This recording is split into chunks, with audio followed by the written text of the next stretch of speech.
In Conversation with Terry Shepard, award-winning broadcaster, narrator, and author. A deep dive into the writer's craft with the artists and support systems who create the stories we love. Thanks, Lisa. Today's guest is someone who knows firsthand what it means to aim high, fall hard, and come back wiser. Andy Crocker is a seasoned aerospace executive whose resume includes 3 decades of leading high-stakes projects, including NASA's Human Landing System, where he competed head-to-head with visionaries like Elon Musk and Jeff Bezos. With a career spanning engineering, leadership, and humanities, Andy brings a rare blend of technical rigor and philosophical depth to everything he does. He's now channeling that experience into a powerful new book, The Unconditionals, a bold call to live by enduring principles, not shifting circumstances. In it, Andy challenges us to rethink success, failure, and identity in a world obsessed with external achievement. Whether he's unpacking the meaning of integrity, redefining what it means to endeavor, or confronting the noise of modern life with timeless wisdom, Andy invites us into a different kind of excellence, one rooted not in outcomes, but in character. Andy Crocker, welcome to the conversation. It's great to see you. Thank you so much. Good to see you. Really honored to be here, Terry. Thank you. Give us the elevator speech about the Unconditionals. Sure. Yeah. The Unconditionals are really about the 5 values that I think are critical to helping us live fulfilled lives, no matter what's going on in our lives. And what are those 5 values? I came up with these 5, and I'm sure people will have their own 5, but these to me feel like the ones that really are important. Love, number 1 and foundational. Gratitude, integrity, accountability, and endeavor. And how do you define endeavor? Yeah, endeavor to me is more than just effort. Endeavor is the striving, it's the doing, it is action. And I packed a lot into endeavor in the book because I think there's a lot to it. It starts with purpose and it goes all the way through perseverance and even growth. Growth is part of endeavor. Growth comes out of endeavoring. And so to me, those other 4 are important and they can stand on their own, and you could live a life without endeavor, but you're not going to do much, right? There's no action. You can be an ascetic and maybe not endeavor, but if you're going to live in this world and do things, to me, endeavor is critical in doing it the right way, which is what that section's about. You've had a fascinating career, which could be a biographical study in itself. Tell us a little bit about your resume. Yeah, I have had a really fun career. So 30 years in aerospace, and specifically in the space area.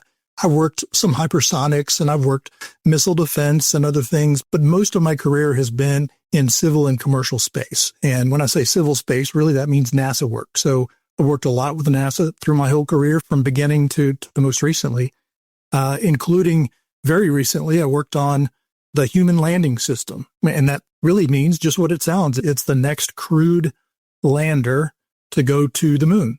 And NASA went more than 50 years ago. And throughout my career, there were fits and starts of, we're going to do it again, but this time it is going to happen. And so I've been able to participate in projects like that, which has just been a blast. You live in Huntsville, Alabama, right next door to the Marshall Space Flight Center. What did you want to be when you were growing up?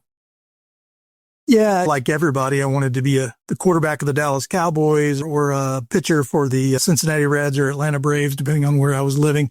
But when I really started thinking about what I want to do and what do I enjoy, we always want to work in an area doing things we enjoy. And I really liked math and science. And I did a science project actually in 8th grade on space stations and loved it and fell in love with the idea of working in space and actually wanted to be an astronaut for quite some time.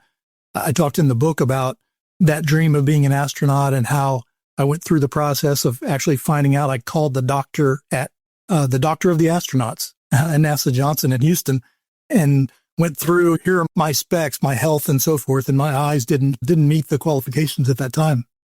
And so it kind of shot down my dream of being an astronaut. But I fell back to something that was almost as cool, and being an aerospace engineer and getting to help design the space vehicles that robots and astronauts get to use. Growing up, I think all the people from my generation were in awe of NASA. We all wanted to be astronauts or involved in the space program team in some form. What is it really like? It's like any job. There are a lot of days that are frustrating, and government work can be slow and can be grinding. But I will say that the dream, if you really keep that purpose in mind, the dream of this is what we're going to get to succeed with, or this is what we're going to get to achieve as a team, that really does drive you. And particularly for something like the human landing system, where we were working as a team to try to do something that hadn't been done in 50 years and doing it in a way that hadn't been done at all. That was just a sort of a holy grail type of project for us. And that really drives you, no matter how difficult or grinding or what kind of challenges you go through. It's very much an exciting project to get up and go to do every day. What's it like to compete with the names we all know so well? Musk, Bezos. Right. Yeah, it's daunting. We of course didn't expect it. I don't think anybody expected it of us. When the competition started, it was more open to industry, and a number of companies were selected to begin competing, and ours was not a name that people recognized. But when it got to the next phase, and it was us and Blue Origin, which is Jeff Bezos' company, and SpaceX, which is Elon Musk's company, I think everybody was really surprised. But that competition was fun for many reasons. And one of them, of course, is that it's something that people get excited about, whether they're in the industry or not. And so when you get to post pictures on a space vehicle you're designing and actually build something that astronauts can get into and test out and give you feedback on, those things are fun on a daily basis. Until you get to the competition where the decisions are made, you think more about what you're working on rather than who you're competing against. What did you learn from that whole process? Yeah, I certainly learned the value of teamwork and of having a team that is all in and is made up of a bunch of really talented people who want success for each other and collectively, and are willing to work as hard as it takes to put forward the best concept we can. That clearly was the number one thing. But also coming out of that, I really was counting on succeeding, counting on we were going to be able to go design the next human lander, and you put your eggs in that basket when it's a project that exciting. So when we didn't win, and we had two chances of competing against those companies and weren't selected either time. So you get to the end of that and you step back and say, I had a purpose. What's my purpose now? Or what is purpose in general, really, for us in our lives? And it really gave me an opportunity to step back and think about not only what do I want to do next in my career, but what's really important for me and for me to tell my children, and just how do I live my life with a purpose that really matters. And how do you define purpose these days? For me, I've always wanted to make a difference. Most of us have that sort of ingrained in us. But for me, I really want to make a difference in my family, my community. And some of that I've realized through writing a book that I feel strongly about and feel like it conveys important values to my kids and hopefully to other people. But making a difference in how I share myself, how I share values and ideals and ideas that I think are important, that to me is a purpose that's worthwhile. And it seems to be the life pursuit of everyone on the planet to figure out why we're here and what we're supposed to do. What is the process you use to try and define purpose for yourself?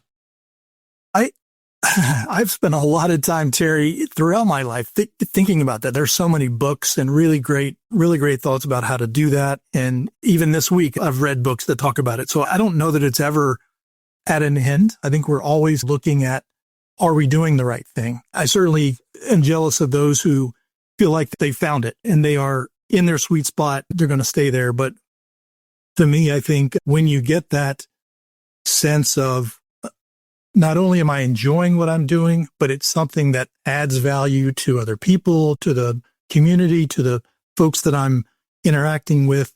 That's the sweet spot. And that gives you the sense that, hey, this is a purpose, or this is an endeavor that is worth my time, worth me really trying to put an anchor down in. Andy Crocker is our special guest. His book is The Unconditionals, and his website is andycrockerbooks.com. Love has many definitions, and you put it as number one on your list of the unconditionals. How do you define it? Yeah, I think is both a feeling and an action, right? I really can't do better than what C.S. Lewis did in his book, The Four Types of Love. And in my book, I say, look, this is the right set of definitions, I think, as far as I understand it. There's romantic love that we all strive for. There's friendship love that we need and want and invest ourselves in. There's the love of family, but unconditional love, as C.S. Lewis defines it, and Dr. Martin Luther King Jr. defines it, and many other wise people way before me have defined it as a love that doesn't depend on the situation, doesn't depend on the people, the object of the love, doesn't depend on what circumstances we're in. And to me, I broke it down into respect and kindness and compassion. And those really are, I think, the three elements that we can strive for no matter who it is. And that's really a big part of what I tried to emphasize in that chapter of the book is what's important about unconditional love is not so much that we do it in any circumstance, but that we have that respect, kindness, and compassion for any person, any other human, because they're alive, because they're human, they deserve love just as we do. Self-love is important, but then once we are able to love ourselves, then we have to love others. And it doesn't matter who they are, where they live, what they believe. That unconditional love is required for us then to move on to the other values, because that's the foundation for everything else. In a world where there is so much darkness and so many people that are hard to love, right? What do you find? Compassion. I really feel like that fundamental mindset of they are human. They were born in a different place, in a different time, on a different continent, with a different set of circumstances, but they are still human. They deserve the same respect, kindness, and compassion that I do. And I would expect them to have the same for me. So I think the mindset of believing that it is right to look beyond those circumstances, look beyond the people and what they look like and what is coming from their mouths, even though you may not agree with it, they deserve the respect, kindness, and compassion that is the love that I believe is foundational and then allows us to have the conversations and the interactions that we need to have that I think could allow us to get past many of the difficulties that we encounter with others. You redefine integrity as being internally whole, not just morally upright. How does this reframe change the way we think about character and leadership?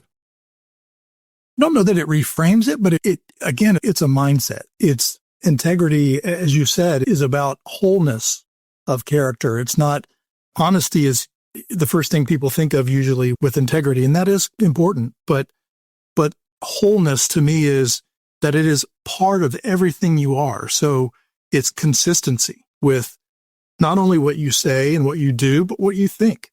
And it's authenticity in you are the same person at home and out in the world, publicly and privately.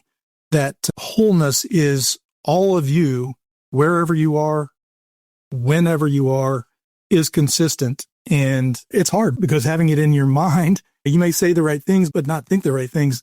That to me is the wholeness, because it's, again, not depending on the circumstances or who someone is or how they treat you, but having that sense of, I'm going to be honest, I'm going to be authentic, I'm going to be consistent, have moral courage in all circumstances. We're talking with Andy Crocker. His website is andycrockerbooks.com. And the book is The Unconditionals. You're a guy that's really had a left brain career. What made you want to dig so deeply into these fundamental issues?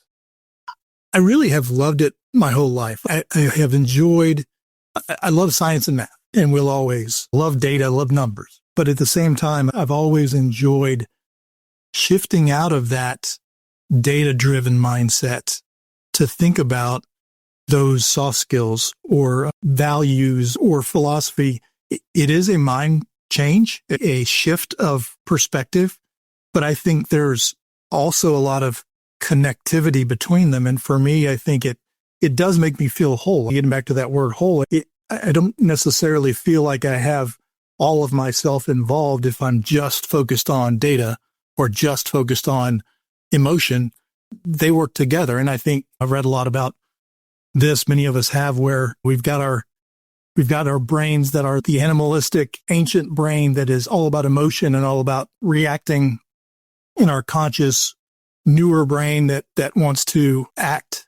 And those work together. And you have to have emotion. You have to have those feelings, but at the same time, you want to act in a way that is consistent with what you know is right. And so sometimes that means tamping down the emotion.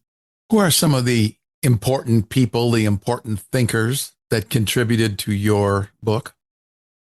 Yeah, in the subtitle of the book, I say these values come from timeless wisdom. And that was really important for me to get across, that these are not my values, as much as consolidating what I found that other people have said. A lot of it comes from different religious traditions. I have my own religious tradition, but it was very important to me to say, it's not just my religious tradition that speaks to these values. So I talk about Christianity and Judaism and Buddhism and Islam and Confucianism and Taoism. All of these tend to say consistently, these values are important. So love, gratitude, integrity, accountability, endeavor are all touched on by either scriptures or famous religious speakers, both ancient and modern. And then obviously many of the folks that we all look to as leaders, either civil rights or philosophers or even television personalities. I quote Mr. Rogers quite a few times in the book, and he was quite a philosopher. But all of those instances from old to new really reinforce each other in the importance of those 5 values. And I really love quotes, and I love bringing out those wise things that other people have said, and then saying, hey, here's how this ties together. Here's how these different things all come to remind us that these 5 values are really core. You say that we're drowning in content, but starving for wisdom. In your view, what is this timeless wisdom we're missing, and how do we find it? Yeah, I think it is so easy for us to get caught up in learning the latest new thing. And there's nothing wrong with that. Of course, we want to keep up with the times and be able to contribute. And that's part of endeavor, is keeping up with what's important to be able to do whatever it is you're trying to do. But we get so overwhelmed that we miss out on those things that do help us understand who we are or who we need to be. And that's what I really found value in Timeless Wisdom, is really going to those folks who throughout history have taken the time, whether it was their career or they just found those values in what they went about, that nailed down some of the key aspects of these values. And I think the wisdom, which for most of us means life experience, having lived and experienced life and found either what works or what doesn't, and bringing those things together into a coherent message. It is said that failure is essential and a requirement for ultimate achievement. What have you learned from failure? Yeah, that one is one that I don't think I learned until just in the last few years, middle age, so to speak. I think most of us are driven to success and achievement in terms of careers, in terms of money, in terms of whatever those metrics are. And that many times doesn't seem to allow for failure. But I realized when going through this and having experienced failure myself, the Human Landing System project was a big one for me, and really contributed to this realization that failure is how we learn. We we certainly learn from success, but and we hear this all the time. You learn more from failure than you do from success. But for me, it really sunk in that failure is just a stepping stone towards what you want to achieve. And so failure is what, one, enables you to realize what doesn't work. Two, gives you an opportunity to demonstrate you can persevere. And then three, grow. And as you continue to work towards something and get closer and closer, you're going to grow. And so failure is really a key aspect of growth. You bookend the unconditionals with love and with endeavor. How can someone begin to practice endeavor that is rooted in discipline and purpose rather than external rewards or recognition? Yeah, there are several aspects, many aspects of endeavor that I talk about in the book. And I don't think it's possible for any of us to tackle all of those at the same time. But I think you start with purpose and really work at understanding what is your purpose. And it's going to change through time. We talked about that at the beginning. And then attitude, which is maybe the most important of all of the parts of endeavor, as far as I'm concerned, in that having an attitude that allows you to be successful and work forward. But each of those steps, preparation and then the effort and focus, all of those things are critical. And I think by putting time into developing those skills, one after another or a couple at a time, you get better and better at finding the purpose, working towards those meaningful goals, and then experiencing the opportunities to succeed and fail, and then practicing until you are able to grow into what you want to be. How has writing The Unconditionals changed you, not just as a leader, but as a person? I think it's brought a lot more focus for me on what is important. It was definitely an aha moment for me when I realized what I was writing was leading to the unconditionals. I had decided what 5 values were important, but something was missing.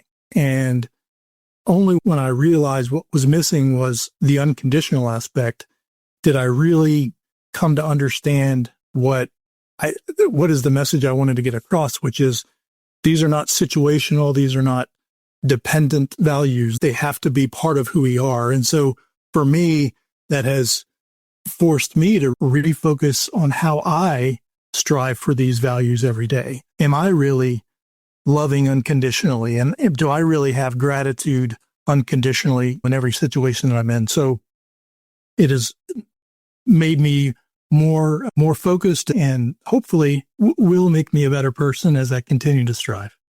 What's been the reaction to the book?